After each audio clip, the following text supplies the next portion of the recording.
मगध देश के जंगलों में एक खूंखार डाकू का राज हुआ करता था।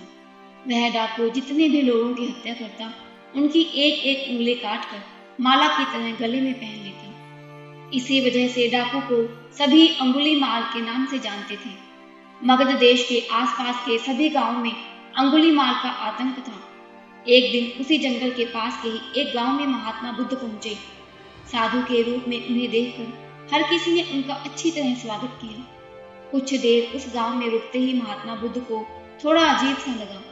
तभी उन्होंने लोगों से पूछा, आप सभी लोग इतने डरे और सहमे सहमे से क्यों लग रहे हैं? सबने एक एक करके अंगुली माल डाकू द्वारा की जा रही हत्याओं और उंगली काटने के बारे में बताया। सभी दुखी होकर बोले कि जो भी उस जंगल की तरफ जाता है उसे पकड़कर वो डाकू मार देता है।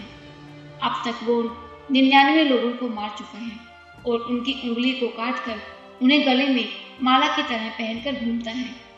अंगुली माल के आतंक की वजह से हर कोई अब उस जंगल के पास से गुजरने से डरता है। इन सभी बातों को सुनने के बाद भगवान बुद्ध ने उसी जंगल के पास जाने का फैसला ले लिया। जैसे ही भगवान बुद्ध जंगल की ओर जाने लगे तो लोगों ने कहा कि वहां जाना खतरनाक हो सकता है। वो डाकू किसी को भी नहीं छोड़ता। आप बिना जंगल गए ही किसी तरह से उस डाकू से छुटकारा दिला दीजिए। भगवान बुद्ध सारी बातें सुनने के बाद भी जंगल की ओर बढ़ते रहे। कुछ ही देर में बुद्ध भगवान जंगल पहुंच गए। जंगल में महात्मा के भेष में एक अकेले व्यक्ति को देखकर अंगुलीमाल को बड़ी हैरानी हुई। उसने सोचा कि इस जंगल में लोग आने से पहले कई बार सोचते हैं, आ भी जाते हैं तो अकेले नहीं आते और डरे हुए होते हैं। यह महात्मा तो बिना किसी डर के अकेले ही जंगल में घूम रहा है। अंगुलीमाल के मन में हुआ कि अभी इसे भी खत्म करके इसकी उंगली काट लेता हूँ। तभी अंगुलीमाल ने कहा, अरे आगे की ओर बढ़ते हुए कहाँ जा रहा है? ठहर भी जा अब। भगवान बुद्ध ने उसकी बातों को अनसुना कर दिया। फिर गुस्से में डाकू बोला, मैंने कहा रुक जाओ। तब भगवान ने उसे पलट कर देखा कि लंबा चौड़ा बड़ी बड़ी आंखों वाला आदमी जिसके गले में उंगलियों की माला थी वो उन्हें घूर रहा था। उसकी तरफ देखने के बाद बुद्ध दोबारा से चलने लगे। गुस्से में तमतमाते हुए अंगुलीमाल डाकू उनके पीछे अपनी तलवार लेकर दौड़ने लगा। डाकू जितना भी दौड़ता लेकिन उन्हें पकड़ नहीं पाता। दौड़ दौड़ कर वो थक गया। उसने दोबारा कहा, रुक जाओ वरना मैं तुम्हें मार दूंगा और तुम्हारी उंगली काट कर मैं 100 लोगों को मारने की अपनी प्रतिज्ञा पूरी कर लूंगा।